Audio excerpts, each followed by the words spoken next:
तो राजस्थान की जो सुनहरी रेत है वो अपने अंदर भी हजारों राज छुपाए बैठी है। जैसलमेर से करीब 18 किलोमीटर दूर रेगिस्तान के उस गहरे सन्नाटे में एक ऐसी कहानी दफन है जो 200 सालों से एकदम खामोश है। ये कहानी है कुलधरा की, एक ऐसे जिद्दी स्वाभिमान की कहानी जिसके लिए जरा सोचिए, एक पूरी की पूरी सभ्यता ने अपने अस्तित्व को ही मिटा दिया। तो सवाल यही उठता है कि आखिर हुआ क्या था? हजारों लोग, पूरे के पूरे 84 गांव एक ही रात में कहाँ गायब हो गए? ये एक ऐसा सवाल है जो आज भी कुलधरा की हवाओं में गूंजता है। और चलिए आज इसी का पता लगाते हैं। देखिए, जब कोई कुलधरा की सरहद में कदम रखता है ना, तो एक अजीब सा भारीपन महसूस होता है। ऐसा लगता है जैसे कल की ही तो बात हो, जब यहाँ बच्चे खेल रहे थे, चौपालों पर हंसी मजाक की आवाजें गूंज रही थी। और फिर बस एक रात में सब कुछ बदल गया। एक ऐसी काली रात आई जिसकी सुबह आज तक नहीं हुई है। चलिए इस पूरे रहस्य को समझने के लिए थोड़ा सा इतिहास के पन्नों को पलटते हैं, क्योंकि ये जो वीरान खंडहर आज दिखते हैं ना, ये हमेशा से ऐसे नहीं थे। ये कभी जैसलमेर रियासत का सबसे अमीर और सबसे खुशहाल गांव हुआ करता था। तो कुलधरा की कहानी शुरू होती है लगभग 13वीं शताब्दी में, जब पालीवाल ब्राह्मणों ने इसकी स्थापना की।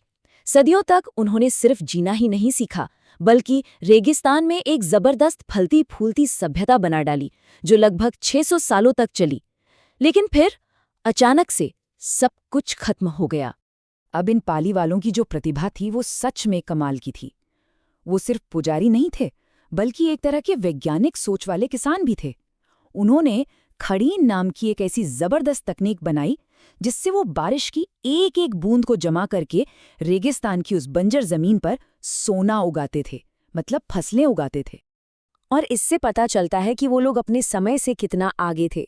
कुलधरा सिर्फ एक गांव नहीं था, ये 84 गांवों का हेडक्वार्टर था। उनके पास एकदम एडवांस्ड ड्रेनेज सिस्टम था और घर ऐसे बने थे जो गर्मियों में भी एकदम ठंडे रहते थे। मतलब वो अमीर थे, सुसंस्कृत थे और बहुत ऑर्गेनाइज्ड थे।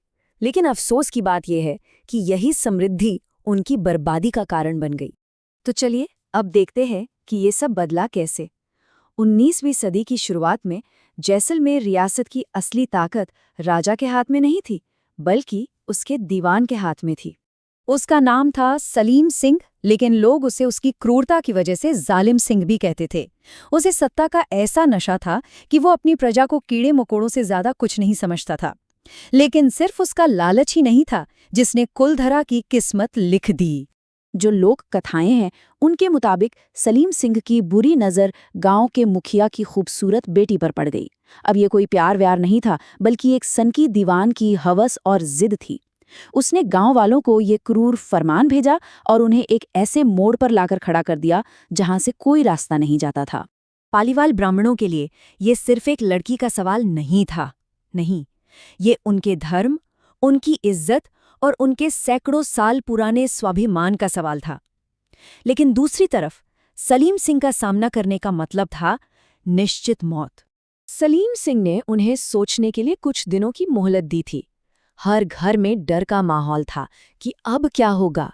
और फिर वो रात आई जब सलीम सिंह की दी हुई मोहलत खत्म होने वाली थी। उस रात कुलधरा के प्राचीन मंदिर में 84 गांवों के प्रतिनिधियों की एक सीक्रेट मीटिंग हुई। सवाल बिल्कुल सीधा था, क्या वो अपनी बेटी को सौंप दें या मौत का सामना करें? पर उन्होंने एक तीसरा रास्ता चुना, त्याग का रास्ता।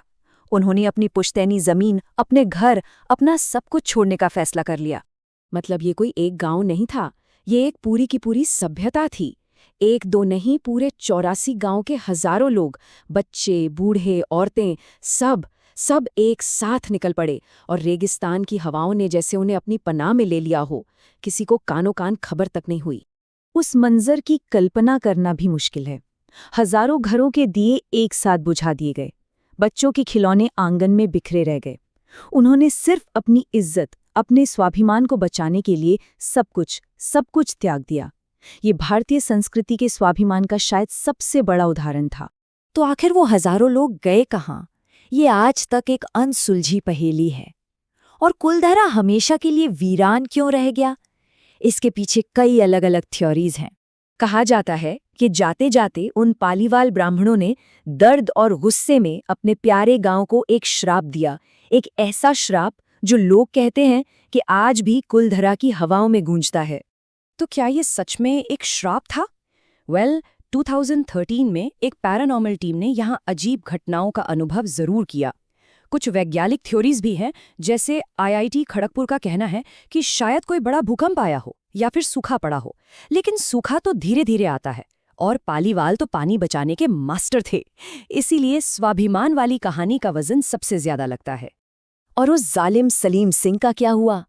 पालीवालों के जाने के बाद रियासत की इकोनॉमी पूरी तरह से चरमरा गई और लोक कथाएं ये कहती हैं कि उसका अंत बहुत ही बुरा हुआ। शायद उसे जहर दे दिया गया या वो किसी बीमारी से सड़कर मर गया। कह सकते हैं कि ब्राह्मणों का श्राप या शायद उसके कर्म उसे ले डूबे।